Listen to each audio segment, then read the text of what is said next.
What is going on, people? My name is Nick. I'm just fresh off of taking a shit. As you can tell, I'm sitting on my toilet, and we're going to get lit. That was very gross. I'm never going to say that again in my life. Well, how's it going, people? This is a little series I'm going to call Fight Tales from the Throne. I got this idea about a month ago to record some videos talking about UFC fights from fresh off of taking a shit. People in my life are probably pretty accustomed to getting videos or pictures of me while I'm sitting on the toilet taking a shit, being pretty vocal about it. So this is a very safe space for me, very, very comfortable space for me, and it's really where you can do some of the best soul searching on the planet. So excited to start this channel. I came up with this idea about a month ago. A couple of friends of mine have been really pushing me to do it. I'm personally afraid to put myself out there like that, so I kind of have just been recording video after video, week after week, and just not posting the video. So I think I have a very solid idea for what I wanted to do with this video and kind of what I wanted to do with this channel. So I'm moving forward with it. And like I said, this channel is going to be called Fight Tales from the Throne. I will not always be in this bathroom. I'm probably going to try and switch it up and go to different bathrooms. I'd even really love to record a video somehow while I am taking a shit somewhere in public. I think that would be fucking hilarious. And, you know, of course you can't really record in the bathroom, so well, I'll have to see. It might just be someone's bathroom in a house somewhere randomly, but most likely than not, it'll be this bathroom with some type of towel right here and a pack of Tampax or Play Max, Play Tex, whatever. So a little bit of what I wanted to do with this channel. My name is Nick, by the way. I don't even think I introduced myself. I am 24 years old. I'm from Las Vegas. I've been watching the UFC for about 2 years now. I'm pretty fully submerged in the world of MMA. I don't practice or train MMA at all myself. I am very lightly a football fan. I have all this Packers gear on because I'm obviously a Packers fan and a cheesehead, but I am not as passionate about football as I am MMA, hence why I'm sitting here making this YouTube channel. My thing is I literally only know two people that I could talk to about MMA stuff. My dad, who was also a Packers fan, and my cousin, and I'd say my dad probably isn't even into MMA as much as I am. He's more of a boxing fan, and my cousin, he's getting more into it because he used to wrestle in high school, so he's more familiar with the stuff. But yeah, no, don't really have a whole lot of people that I could talk to in my life. At my new job, I just discovered there's some people that I can talk to about it, so I'm excited to start there. But I also wanted to create a forum on the internet where I could talk with people in the comments, or if you want to comment on how pale my skin looks or something. I don't really look pale, but which one thing I'll do. But yeah, so let's go ahead and get into it. What did I wanted to do? Some of the type of videos that I wanted to do with this. I definitely wanted to do some pre-fight analysis and prediction videos on upcoming fights. I'll probably try to put those up like a week before the fight comes out just to give people a chance to watch it. The 4 people that are probably going to click on this video. And then I want to do post-fight reactions. Like today, I'm going to do a little bit of a reaction from yesterday's fights, UFC 242, Khabib Nurmagomedov versus Dustin Poirier. And then I want to cover upcoming fight news and just different announcements going on within the sport, injuries or Conor McGregor's shenanigans. I really don't want to talk about Conor McGregor that much unless the motherfucker is fighting, just because everyone talks about Conor McGregor, and it gets a little old, definitely to me. But so let's go ahead and get into what this first video is going to be. I'm going to try and keep it as short as fucking possible, just because, yeah, probably not going to hold too many of your guys' attention. So I wanted to start this video by really just going over some recent moments of mine. Like I said, I'm a huge fan, and I get really, really passionate about some of these fighters and their stories. Like just recently, yesterday, Dustin Poirier took that loss from Khabib, and it was very, very crushing. I wanted him to win. I knew it was going to be a big ask for him to go in there and actually take the belt from Khabib. but it is what it is. But so let's flash back to Max Holloway's fight versus Frankie Edgar. I think they fought back in June or July, end of June, or yeah, I think it was end of June. I was very, very worried for Max Holloway going into this fight, who's the featherweight champion. The fight before that had actually stepped up to go fight Dustin Poirier for the interim lightweight belt, and he took a beating from Dustin Poirier, so I was actually pretty fucking worried that, it was kind of soon after the fight, and I was thinking maybe Edgar would go in there and be able to knock him out, but Holloway going out there and doing his Holloway thing and completely dominated Frankie Edgar. So it was really nice to see him go out there and do that, retained his featherweight title, and on to the next. Next, we got the Cormier versus Miocic 2 card. This was probably the most stacked card of 2019 for sure. You had 3 really, really great fights on this card. There were some more great fights, but just 3 that stood out, probably a majority of the people and fight fans that watched the pay-per-view anyways. So first you had Yoel Romero versus Paulo Costa, 2 He-Man figurines, probably the most jacked fucking people you'll ever see putting on MMA gloves and punching each other in the face. 2 guys that hit really hard, are incredibly durable, and are extremely athletic. So it was awesome to see the 2 of them pitted against each other. Yoel Romero, who's like fucking 42 years old, still hanging in there with this this dude in his late 20s. Phenomenal fight. Crazy to see. Both dude hurt each other. Not really a close fight. I definitely think the right person won the fight. You had Costa winning the first 2 rounds, I think, pretty clearly, and Yoel Romero evening up the striking in the 3rd round phenomenally. So I definitely think that the right man won the fight, Paulo Costa, but brilliant fight on both sides. Then you had Nate Diaz making his return against Anthony Pettis. This was a fight that a lot of people were excited for because Nate Diaz's last fight was Conor McGregor 3 years ago. So insane to come back off of a 3-year layoff and fight someone in Anthony Pettis, who was coming off of a pretty spectacular knockout himself over Wonderboy Thompson. So, and this was all in the welterweight division. Pettis moving up from lightweight to challenge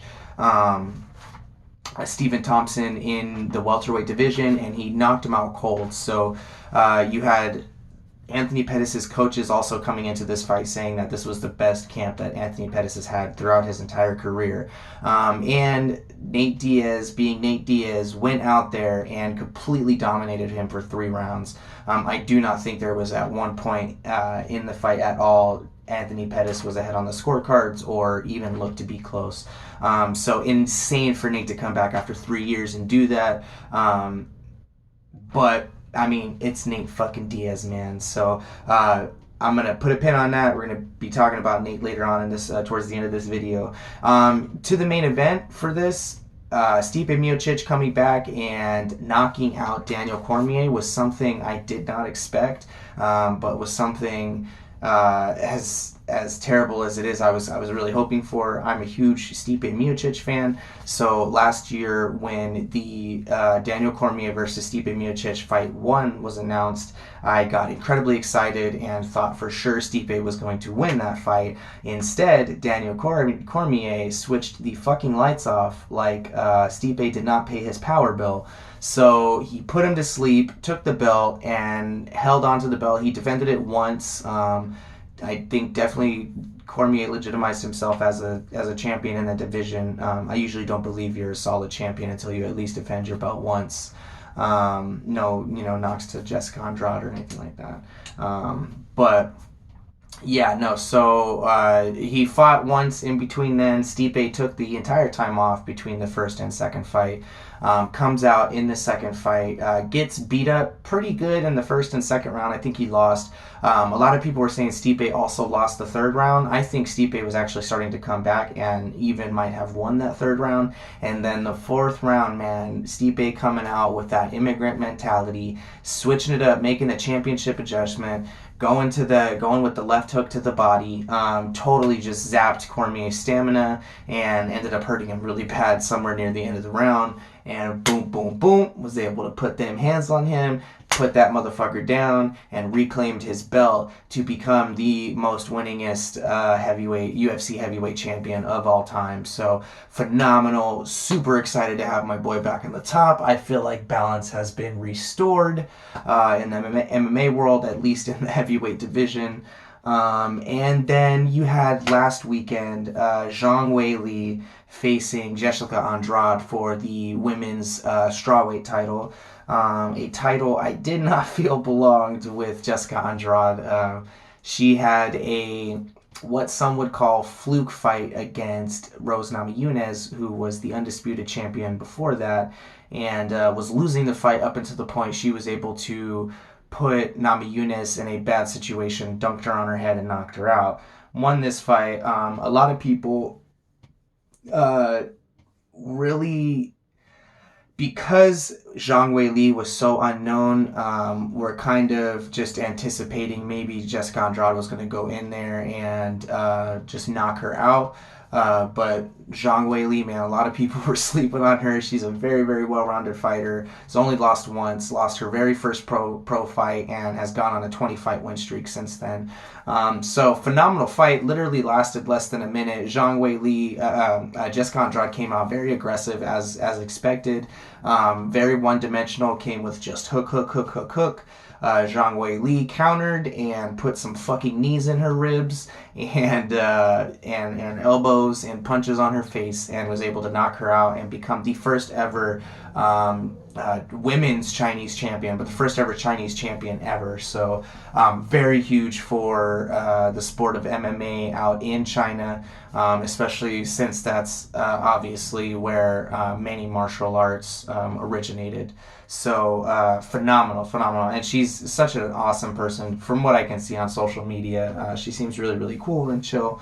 So as a public figure, she's a pretty good champion to have. So boom, let's talk about these fights that just happened yesterday. I was going to do like a prediction. Actually, I got three. I had recorded a video before this, but I was too afraid to put it out because I honestly just thought it was shitty. So I made 4 picks for this card. I had Joanne Calderwood versus Andrea Lee. I had Joanne Calderwood winning that fight, which she actually did go out there and she won. Very back and forth fight. Wouldn't say there was like a clear-cut winner. I think it was pretty close. Could have gone either way.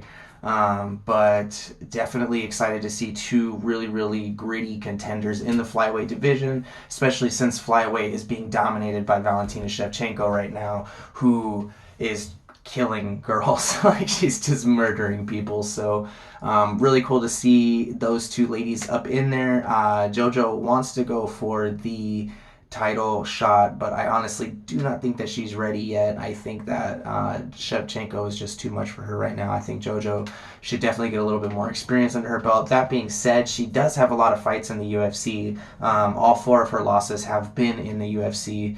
I think she's like 6-4. So as far as in the UFC, but like 15-4 overall. So very, very talented fighter. Next, I had Curtis Blades beating Shamil Abdurakhimov, which he did.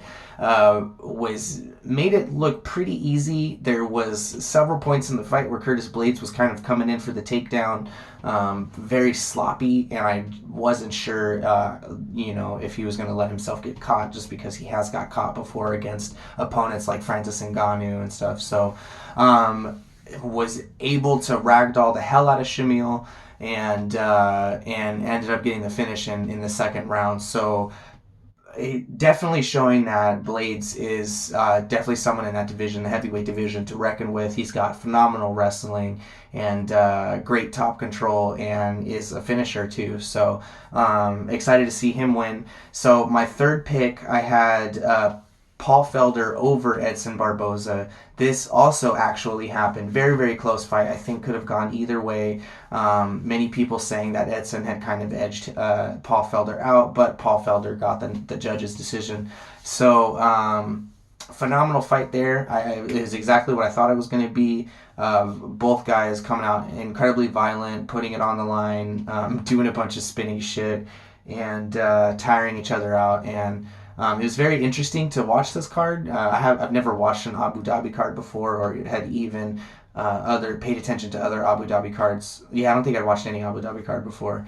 But yeah, supposedly it's very, very hot there, so everyone was sweating like a motherfucker, and you could see it as soon as they would fight. 5 minutes into the fight, they would be sweating their fucking dick off. So, um, yeah, very, and which makes it very, very hard for you to you have to adjust to that. You know, you have to adjust to the amount of, like the commentators were saying, you got to adjust to the amount of water intake that you have to adjust for that to account for that.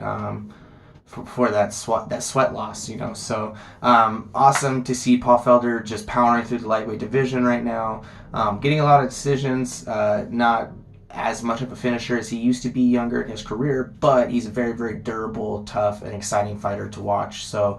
And he's one of the UFC's best commentators, so it's really, really nice to see him at the top of the division like that.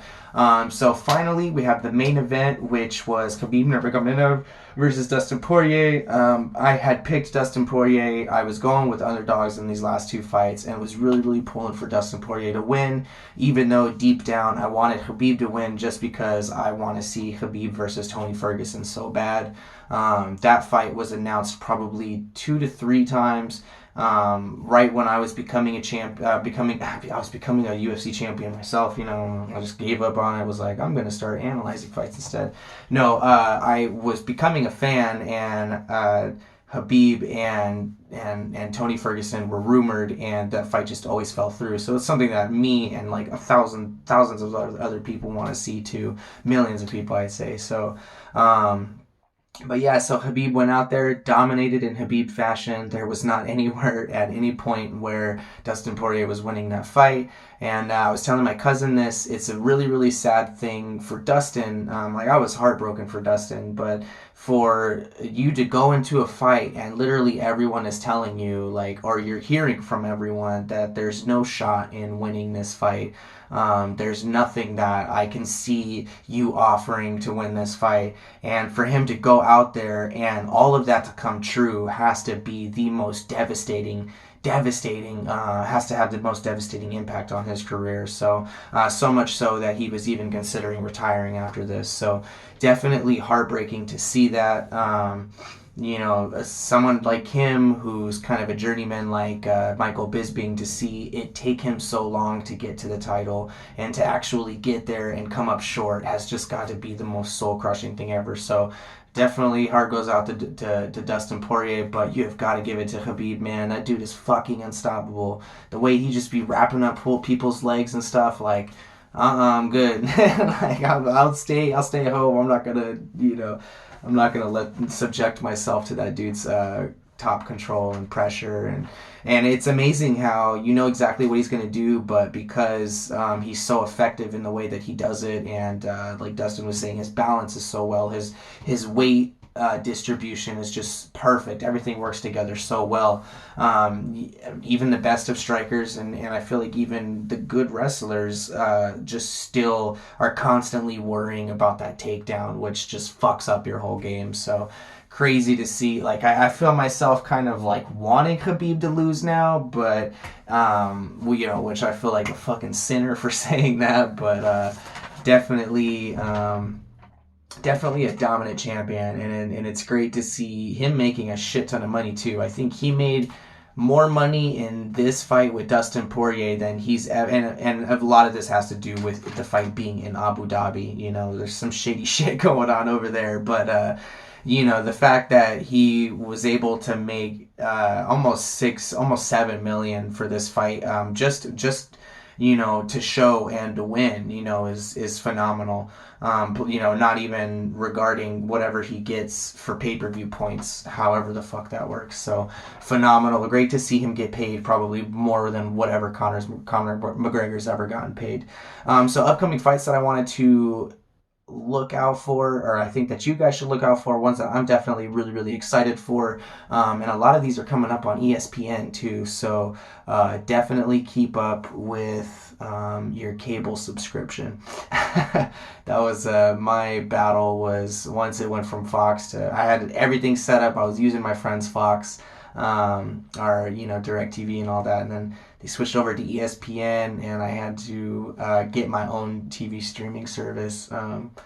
But yeah, so definitely some fights to watch out for. First one, we've got September 14th, two on September 14th, which is next Saturday. Antonio Carlos Jr. fighting Uriah Primetime Hall. Antonio Carlos Jr., I think, has only had one fight in the UFC. Very, very phenomenal, quick finish. He came out and dominated whoever the hell he was fighting. Had the craziest footwork I've ever seen. Reminds me a lot of Johnny Walker, how he's just very explosive and is like all over the ring. The dude was like propelling himself off of the cage to just like cover distance in the arena. It was fucking weird, man. And he was so, like, his strides were so long. He was just all over the octagon. It was nuts. So very, very unorthodox striking with phenomenal footwork versus, I'd say Uriah Hall's pretty technical, but he also has a lot of really great kicks, spinning kicks, lots of stuff in the kicking department to watch out for. I think as far as setting up those kicks, he's not as great. His downfall in his Paulo Acosta fight was he mainly just relied on that jab and wasn't using the jab to set up anything else, which, again, someone like Costa, you definitely need to put combos on. So excited to see what Uriah Hall can do against Antonio Carlos Jr. I want to see how durable Antonio Carlos Jr. is, and also how he handles the striking of Uriah Hall, who is someone who is a pretty famed striker, because he's a grappler and a striker. No, he's just a striker. And on that same card, the main event, you have Justin Gaethje versus Donald Cowboy Cerrone. How the fuck can you not be excited about this fight? You probably have two of the most dogs in the lightweight division. Cerrone dropping back down from fighting all of welterweight the last like 3 years. Has come back down to lightweight, is tearing through motherfuckers, was tearing through motherfuckers up until the point he got knocked out by Tony Ferguson. But yeah, turning around rather quick to do this main event against Justin Gaethje, but all power to him. That's the Cerrone way. You know that motherfucker don't like to go a quarter without fighting, so a quarter of the year without fighting. So gonna be an insane fight. Gaethje has been on this like resurgence these last two fights. The motherfucker got knocked out twice and turned around and has been the most like calculated and just hardcore. I think what's happening is he's really starting to get a picture for a title run. He sees himself as a worthy opponent for Khabib, and to be honest with you, I also see him as a very, very worthy opponent for Khabib, because he's got really, really good striking that unfortunately, our wrestling, unfortunately, we've never seen in the UFC, because we've seen his defensive wrestling, but nothing so far as his offensive wrestling. So excited to see how Justin Gaethje's going to come out for this Donald Cerrone fight, just because Gaethje has been coming out more cool, calm, and collected, picking his shots, putting pressure on you, but not putting that relentless pressure where he's putting himself in bad positions to hit you. He's more at a spot now to where he's just hitting you and taking himself out of those bad positions. So really phenomenal fight. Cerrone was on a bit of a tear before he ran into Tony Ferguson, and we all know how that fight played out, but I definitely do believe in Cerrone's ability to do well against Gaethje, but Gaethje is that type of motherfucker where, I mean, if he has to, he's gonna walk out of there with at least one of your legs, and he's ripping off your fucking head too. So, definitely got to be careful. Next, on October 5th, we've got Israel Adesanya versus Robert Whittaker for the middleweight title. This is a unification bout. And you have the co-main event, which is Al Iaquinta versus Daniel Hooker. So I really, really love Robert Whittaker, and I like Iaquinta too. Doing a lot of stuttering right there, but I'm gonna go with Izzy and Dan Hooker on this one. They're both from the same team and are fucking killers. So Izzy this will be his sixth fight in the UFC, his sixth or seventh fight in the UFC. Um, this will be Rob's. I mean, shit. At the rate Rob's been going, this is like his fifth fight in the UFC too. But so crazy to see Izzy begin last year. He only got into the UFC in January of 2018, and to see him in 5 fights fight to an interim title, win all of those fights. 2 fights before the interim title, calls out a fight with Robert Whittaker and says, "I'm gonna fight after I fight." After I fight Anderson Silva, me and Rob are going to be fighting for the title, and it's going to be Australia versus New Zealand. To actually call that out, he beats Anderson Silva, and then the whole thing with Rob falling out versus Gastelum, and then he beats Gastelum for the interim title. To set up this big Australia versus New Zealand fight, and to see it actually him play it out in his head, and to actually see it all play out is it's definitely some Conor McGregor shit. And I'm just on the hype train, man. It took me a few fights. It took me a good 4 fights before I was like, all right, yeah, I'm on the hype train. But yeah. So next on October 12th, you've got Michelle Waterson versus Joanna Jędrzejczyk. Huge title application or title implications for Michelle Waterson for sure. And then you've got Crone Gracie versus Cub Swanson. Which for Cub, I just feel like this is a bad matchup because his last 4 fights he's lost due to submission, and Crone Gracie is probably one of the newer Gracies that are on the top of jiu-jitsu. So trains with Nate Diaz and stuff like that. So definitely an iffy fight for Cub Swanson, but I'm a huge Cub fan, so I think Cub can do it. I definitely know Cub can do it. He's a black belt in jiu-jitsu himself. So and then finally, November 2nd, you've got Darren the Gorilla Till versus Kelvin Gastelum, someone I was just talking about earlier. This is a middleweight belt, or not middleweight belt, middleweight bout. Till moving up from welterweight. This will be his first fight in middleweight. For a lot of people thinking that this is a pretty big jump in competition for him. No, not jump in competition, but to move up to a new weight class and start with someone like Kelvin is pretty crazy. But if we know Darren by now, he's definitely not the type to shy away from a huge challenge. He truly believes he is the best. And the way he talks about himself, he has that old McGregor aura where he just truly believed in everything that he did, and he was making the moves. It's just we see that until Till has just had those couple of setbacks. But you know what? Everybody has setbacks, so it is what it is. So this video has been a lot longer than I anticipated. I think without having to do the introduction to what I wanted to do with this channel and all of that, blah blah. Why am I doing this channel? This video would have been at least somewhere near 20 minutes for sure.